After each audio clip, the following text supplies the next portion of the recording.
Mahir Trading Live.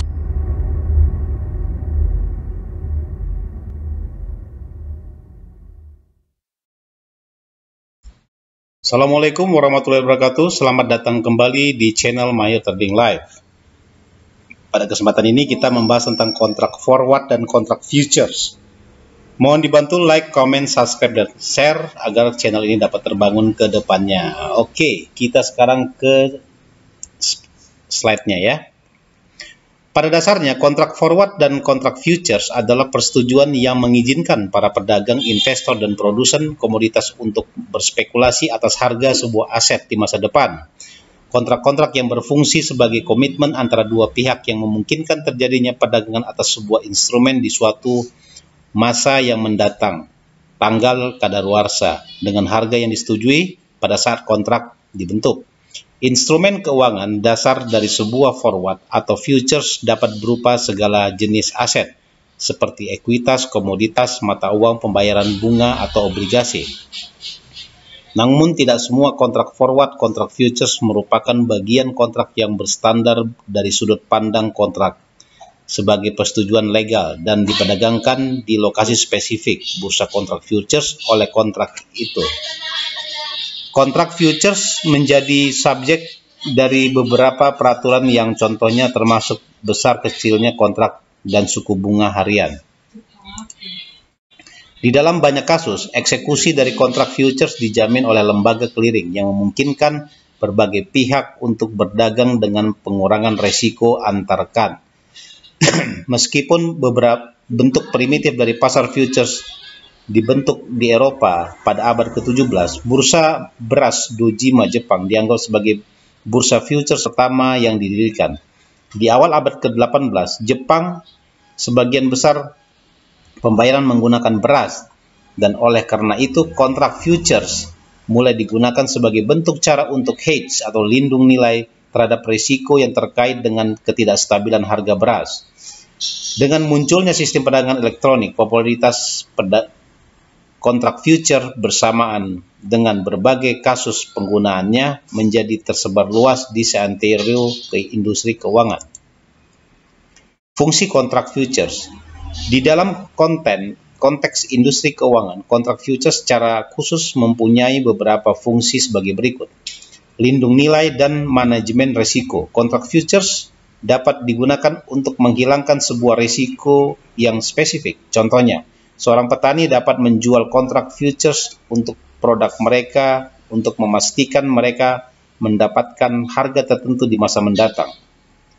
Meskipun terjadi kejadian yang tidak menguntungkan dan fluktuasi pasar, atau seorang investor Jepang yang mempunyai obligasi Amerika Serikat dapat membeli kontrak future JPY USD dengan jumlah yang sama dengan pembayaran kupon kuartal suku bunga dalam JPY di nilai yang telah ditentukan sebelumnya, dan dengan demikian melindungi nilai terhadap risiko paparan dari US dollar. Leverage atau daya ungkit kontrak futures mengizinkan investor untuk menciptakan posisi leverage.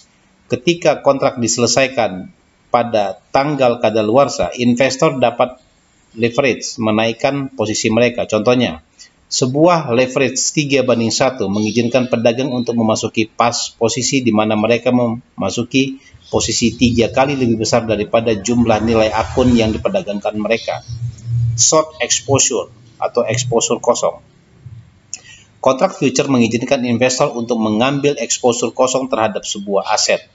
Pada saat ini, investor memutuskan untuk menjual kontrak futures dengan tidak memiliki aset yang mendasarinya. Biasanya disebut sebagai night position atau posisi kosong. Keberagaman aset. Investor dapat mengambil exposure atas aset yang sulit untuk diperdagangkan di tempat. Komoditas seperti minyak memiliki biaya pengiriman dan penyimpanan yang tinggi. Namun dengan penggunaan kontrak futures, para investor dan pedagang dapat berspekulasi atas kelas aset yang lebih beragam tanpa perlu untuk memperdagangkan aset tersebut secara fisik. Penemuan harga. Pasar futures adalah toko serba ada untuk para penjual dan pembeli, tempat di mana penawaran dan permintaan bertemu. Untuk beberapa kelas aset seperti komoditas, contohnya, harga dari minyak dapat ditentukan di pasar futures berkaitan dengan permintaan waktu nyata atas pasar futures daripada melalui interaksi lokal di sebuah pom bensin. Di atas dari semua itu, kontrak futures secara khusus diperdagangkan selama jam perdagangan dan diperpanjang yang mengizinkan transparansi lebih dalam harga. Mekanisme pembayaran kontrak futures. Tanggal kadaluarsa dari sebuah kontrak futures adalah dari terakhir dari aktivitas perdagangan untuk kontrak tersebut. Setelah itu, perdagangan dihentikan dan kontrak terselesaikan. Terdapat dua mekanisme utama dalam penyelesaian kontrak futures.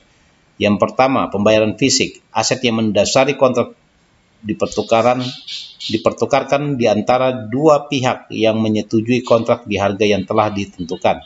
Pihak short yang menjual sebelumnya memiliki obligasi untuk mengirimkan aset ke pihak long yang membeli sebelumnya. Yang kedua, pembayaran tunai. Aset yang mendasar kontrak tidak ditukarkan secara langsung. Sebagai gantinya, satu pihak melakukan pembayaran terhadap pihak lain dengan nilai yang merefleksikan nilai aset saat ini. Salah satu contoh dari pembayaran nilai tunai dari kontrak futures adalah sebuah kontrak futures minyak, di mana uang tunai yang dipertukarkan daripada barel minyak, karena akan rumit untuk memperdagangkan ribuan barel minyak secara fisik. Kontrak futures yang dibayar secara tunai lebih mudah dilakukan, oleh karena itu lebih populer daripada kontrak yang dibayarkan dengan barang fisik. Bahkan untuk sekuritas keuangan yang lebih cair atau instrumen pendapatan tetap atau obligasi yang terstruktur, kepemilikannya dapat ditransfer dengan relatif cepat, setidaknya jika dibandingkan dengan aset fisik seperti minyak barel tadi. Namun, kontrak futures yang dibayarkan secara tunai dapat menyebabkan manipulasi harga aset yang mendasari kontrak. Tipe manipulasi ini biasanya disebut sebagai bending the close, di mana merupakan sebuah istilah yang mendeskripsikan aktivitas perdagangan tidak normal yang secara sengaja mengganggu order books, daftar ketertarikan pembeli dan penjual terhadap sebuah instrumen keuangan di dalam sebuah bursa. Ketika kontrak future sudah mendekati masa kadaluarsa. Strategi keluar untuk kontrak futures. Setelah mengambil posisi kontrak futures, terdapat tiga tindakan utama yang dapat dilakukan oleh pedagang futures. Yang pertama, offsetting, mengacu pada tindakan penutupan posisi kontrak futures dengan membentuk transaksi yang berlawanan dengan nilai yang sama.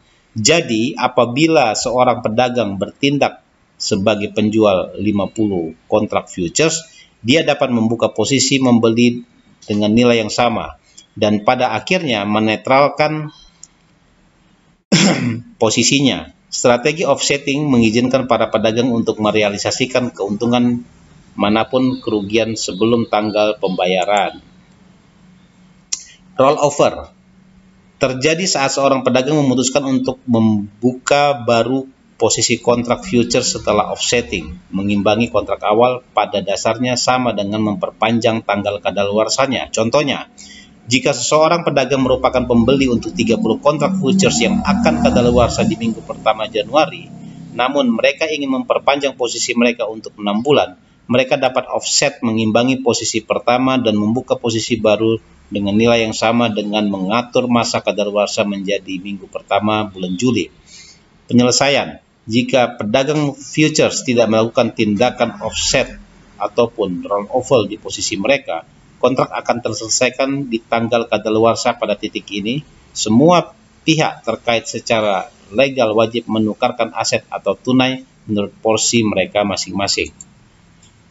Pola harga kontrak futures, contango dan normal backwardation. Dari saat kontrak futures dibentuk sampai pada penyelesaiannya, harga pasar kontrak akan berubah secara konstan sebagai respon dari kekuatan jual-beli.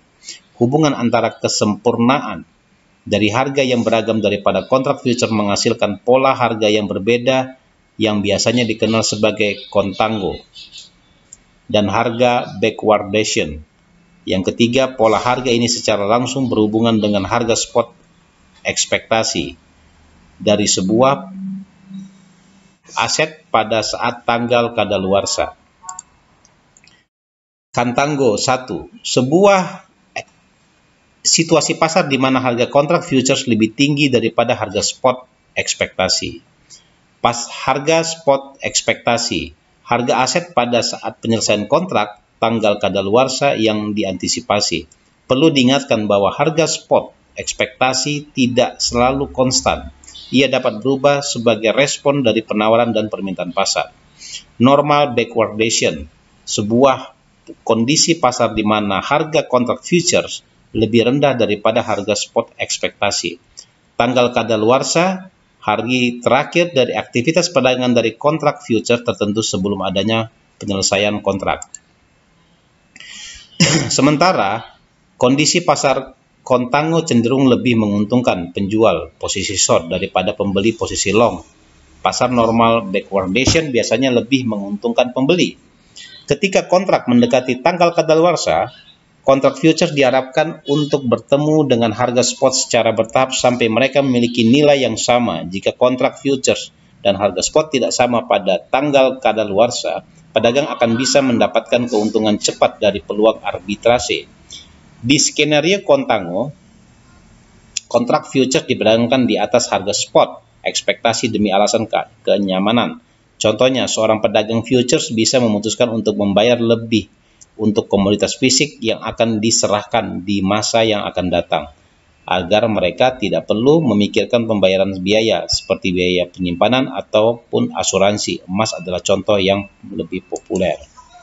Selain itu, perusahaan dapat menggunakan kontrak futures untuk mengunci pengeluaran masa depan mereka di nilai yang dapat diprediksi dengan membeli komoditas yang penting untuk servis mereka. Contohnya, produsen roti membeli kontrak futures gandum. Di sisi lain, pasar normal backwardation terjadi pada saat kontrak futures diperdagangkan di bawah harga spot ekspektasi. Spekulator membeli kontrak futures dengan harapan mereka mendapatkan untung apabila harga naik sesuai ekspektasi. Contohnya, seorang pedagang futures dapat membeli kontrak barel minyak dengan harga $30 per kontrak hari ini, sementara harga spot ekspektasi adalah $45 tahun depan. Kesimpulan, sebagai sebuah tipe standar dari kontrak forward, kontrak futures merupakan salah satu alat yang paling banyak digunakan dalam industri keuangan dan keberagaman fungsinya membuat kontrak ini sesuai dengan penggunaan yang lebih luas dibanding banyak kasus. Namun, masih sangat penting untuk memiliki pemahaman yang baik atas mekanisme yang mendasar atas kontrak futures dan pasar-pasarnya sebelum menginvestasikan dana.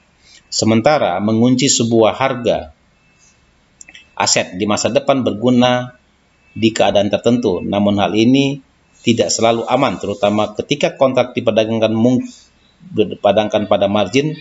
Oleh karena itu, strategi manajemen risiko sering dipergunakan untuk menghilangkan risiko yang tidak terhindarkan yang terkait dengan perdagangan kontrak futures.